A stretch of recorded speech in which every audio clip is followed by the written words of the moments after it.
No, you do not. And our job as a professional organizer is not to come in and force you to get rid of everything. So, how do you decide what you're going to keep and what you're going to get rid of?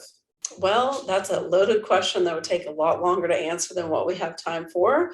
But some basics are: have you used it in the last year? Do you need it?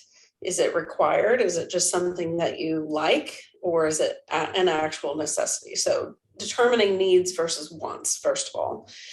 Will it fit in the new space? Have you measured all of your walls? Do you know if that furniture will fit, or do you know if that particular piece has function in the new space? Those are all criteria that you can use to start thinking about what to keep and what to get rid of. If anything is broken, ruined, stained, those are great items to get rid of. Things that won't fit in the new house. It's a great time to get new towels if you can afford it.